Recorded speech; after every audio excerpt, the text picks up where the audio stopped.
Hello human beings, PowerGamer here. Ancient Greece is weird. You're telling me that the whole world revolves around a group of people on a mountain getting drunk and screwing each other over?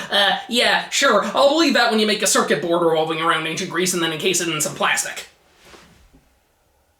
Close enough. Kid Icarus. Don't fly too close to the sun, or you'll end up with barely any games. Such a weird piece of Nintendo history. It really felt like Nintendo was expecting this to be one of their most popular titles, but it ended up not really going anywhere, which is strange since a lot of people felt like it had just as much potential as a lot of other NES games, but then they just gave up on it. The game was developed by Nintendo R&D 1, and much of the development team was shared with Metroid, which released around the same time. It was made for the Famicom Disk System, which could not only use store more memory, but would allow players to save their progress, though much like Metroid, they had to resort to a long, annoying password system when bringing it over to the NES. The initial member of the team was a then newcomer named Toru Osawa, and he wanted to create an action game with RPG elements that took heavy inspiration from Greek mythology, which he was a big fan of. He was one of those kids, eh? The game was directed by Satoru Okada, with the late Gunpei Yokoi acting as a producer, and the team gradually got bigger after Metroid was finished. Despite being heavily based on Greek myths, many enemies and items found in the game were just random nonsensical stuff, which developer Yoshio Sakamoto credits to the former members of R&D 1 being quote-unquote strange. Apparently Osawa had originally planned to take the game more seriously, but the others opted for a more comedic approach. Sadly, this ended up being a case of severe crunch time, as in order to meet deadlines, the team would literally stay in the office all night, sleeping on cardboard boxes and using cartons as blankets. A lot of ideas ended up being scrapped because of this, and the game was completed only 3 days before the deadline. I don't even want to think about how awful that must have been, because Jesus, that sounds bad. Kid Icarus was released for the Famicom on December 19th, 1986 in Japan, and the NES in Europe on February 15th, 1987, as well as North America in July of that year. Reception at the time was actually a bit mixed. Some people regarded it as a classic, while others saw it as a clunky, frustrating mess. It sold around 1.76 million copies, so it did fairly well commercially, and Nintendo clearly had a lot of faith in this game, assuming it would become one of their next major franchises like Mario, Zelda, and Metroid. Hell, it was even one of the primary focuses of the Captain N cartoon show, along with Castlevania and Mega Man. But they ended up not really doing much with it. It got a sequel on the Game Boy, which was similar to what Metroid did, but after that, nothing. The franchise went completely dormant until Pit was included in Super Smash Bros. Brawl 16 years later, and this sparked new interest in the series, allowing Smash Bros. Creator/director Masahiro Sakurai to direct a revival/reimagining called Kid Icarus Uprising for the 3DS. And then nothing happened after that, aside from the first game being remastered for the 3DS Classic lineup of only 6 games. Kinda weird how it seemed like Nintendo had a lot of faith in this franchise, but then they just gave up on it after 2 entries, so no one talks about it or remembers it as much as these 3 games, as evidenced by how long of a gap there was between me talking about these 3 games and talking about this one. Yeah, no one really talks about this game anymore, aside from that one scene in the Super Mario Bros. Movie where Mario was playing it, which was pretty funny. I played a little bit of this game before on the Switch Online app, but I don't think I got very far. Hell, I'm not even sure if I beat the first level. Honestly, I'm mainly talking about this game both so I can eventually talk about Uprising, and I figured it's been ages since I played an NES game on the actual NES, so let's give it a fair shot.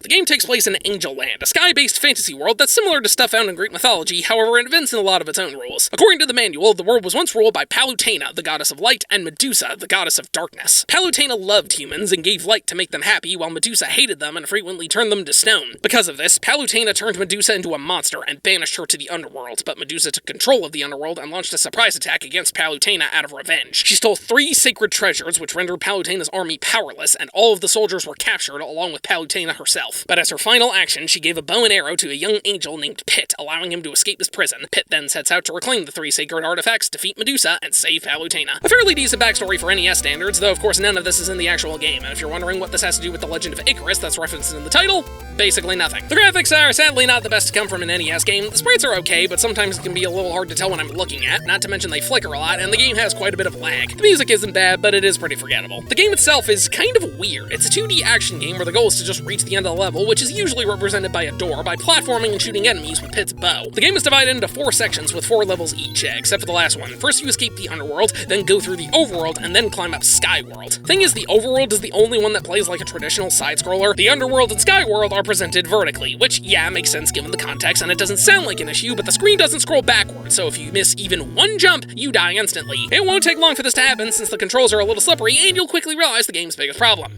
there are no checkpoints. The game doesn't have lives, thankfully, but it doesn't really matter that much since dying sends you back to the start of the level every single time, which is gonna happen a lot because this game can be pretty freaking hard. I wouldn't say it's as difficult as something like Castlevania or Ninja Gaiden, but this game can be very unforgiving at times. The main reason for this is the extremely strict platforming, but the game also likes to swarm you with enemies which drain your health fast. The main way to restore your health is by drinking these magic elixirs, which, yeah, no, that's clearly wine, but this stuff is not very common, especially in the later levels, so I hope you're ready to die a lot. Pit's bow isn't a very good weapon since the range is pretty short, and he can only fire directly in front of him or straight up, much like Samus, which makes sense given the shared developers. Your main collectibles are these hearts, which, much like Castlevania, don't actually restore your health. Instead, they're used as currency for these shops you find along the way. Small ones are worth 1, half ones are worth 5, big ones are worth 10. Here you can buy some power-ups like extra wine, bottles that heal you upon death, barrels to carry more bottles, and feathers to save you from falling. But these things are super expensive, and once you enter a store, you can only buy one thing, and if you leave, you can't enter it again, regardless of whether or not you bought something. And the weirdest thing about the store is that some will either increase or decrease the price if you plug in a second controller and push both the A and B buttons, which the game says nothing about. Besides the wine, the only items that can be found in the base levels are these harps, which turn enemies into mallets, and, well, mallets. Mallets can be used on these centurions that have been turned to stone to release them, which can help you in boss fights, though I use the term help very loosely since one hit kills them instantly. Well, at least that's accurate to real-life war. Alongside the shops, there's a lot of extra rooms you can find. The majority of them contain 8 of these weird face creatures, which fly around, and if you kill them, you get big hearts. Some have 9 pots that contain items. Once you grab an item, all pots disappear, but if you break them with this ghost, you get nothing. Apparently, you can get a credit card, which is basically infinite hearts if you break all of the pots without finding the ghost, but I never did that. Some rooms have nothing in them at all, some have hot springs, which restore your health if you stand in them, and some of them will give you a test. Are you worthy of this challenge?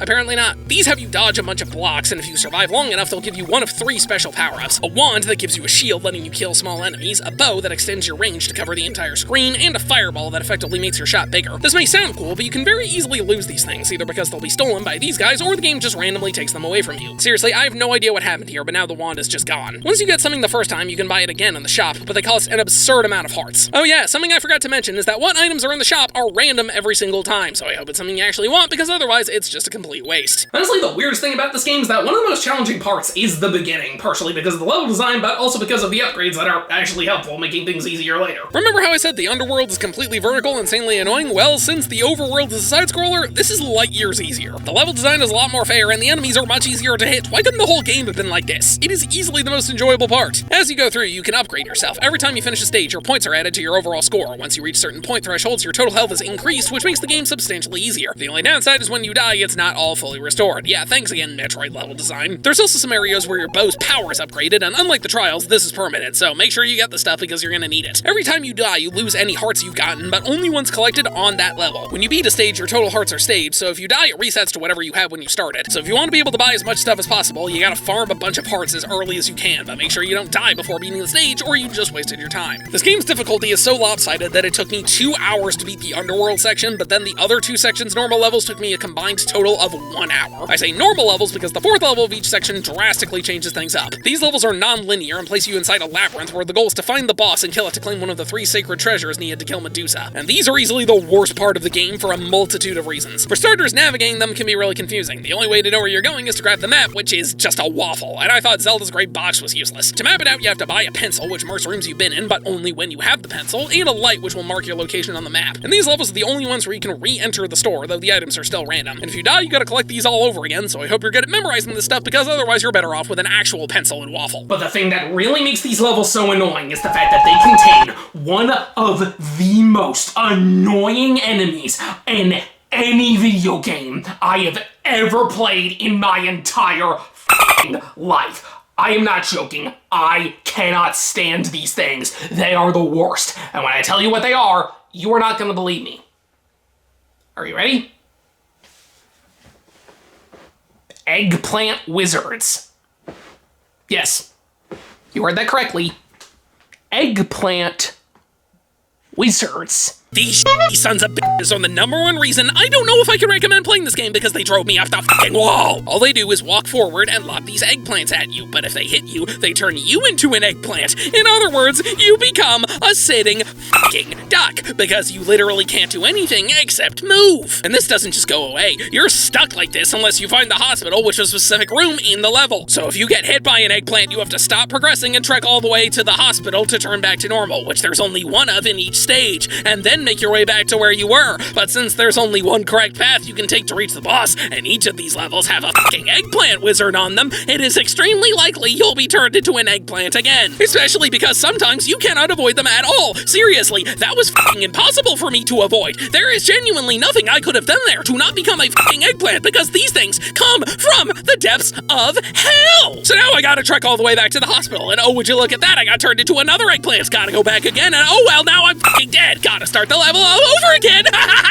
I swear these assholes might as well be fucking insta-death, because with some of them, it takes forever to turn back to normal, so you are effectively making no progress in the level. Just running in circles over and over and over again because of these stupid fucking bastards! I am not joking, I spent well over an hour on level 3-4 alone, and it's all because of these shitty fucking eggplant wizards! I hate these goddamn things with every fiber of my being. I absolutely fucking hate them, and I hope whoever put them in the game got fired, and whoever approved of them was also fired, because they are some of the worst things I've ever seen in a video game! The amount of pain and anger that these purple plum f***s caused in me is something that can only be seen to be believed. The worst offender being these two in 3-4 that are nearly impossible to avoid unless you deliberately take a hit letting you run through with post-hit invincibility. Fuck you pieces of shit! If I ever see an eggplant again, I'm going to do the most unspeakable stuff you can imagine to it, and it's all because of you. I hope you're happy! And the most insulting thing about the eggplant wizards is the fact that the boss fights in this game are honestly really easy. The underworld has a dragon named Twin Bellows that just jumps and spits fire. The overworld has a demonic snake named Hedra that jumps in and out of lava, and that's it. And the sky world has Pandora, a bubble that floats around with two other bubbles that turns invisible. Genuinely, I died one time across all three of these. But once you finally kill all of them, you reach the last stage where Pit has been powered up thanks to the 3 sacred treasures. The mirror shield lets you block certain shots, the light arrows are much stronger than your standard bow, and the Pegasus wings allow you to fly. Yeah, Pit's an angel, yet this is the first time he's actually able to fly. Also, I really wish you could use some of these before the final stage, because that would have been a lot more fun. The final level is basically a 2D shooter where you move forward automatically, killing everything in sight, but most of the enemies and hazards are really hard to see, so your best course of action is knowing when to go to the top or bottom of the screen, since they're less likely to hurt you. In the end, you reach Medusa, who is a giant eye in the wall. She shoots lasers, which you can block with the mirror shield if you're not firing, so just keep moving up and down while sporadically shooting her in the eye. She also summons these snakes, which go in the same pattern every time. Once you get the pattern down, this fight isn't too hard, but it takes forever, and if you die, you, of course, go through the whole level all over again. But eventually, Medusa is killed, and Pit rescues Palutena. She gives him a promotion depending on certain criteria, like how many upgrades and hearts you have, but it's about as complex as Samus removing her suit. The one I got has Pit become a soldier. Good enough for me.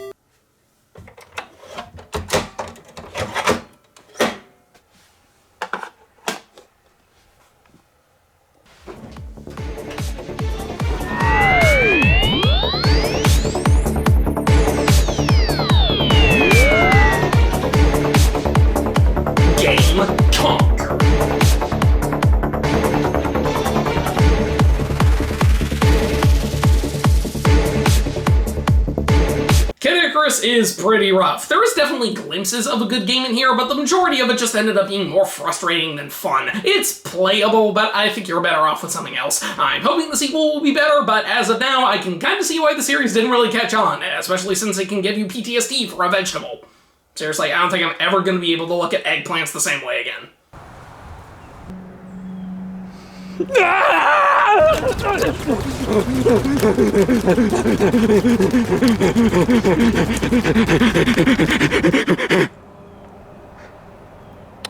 know, I think I might need therapy.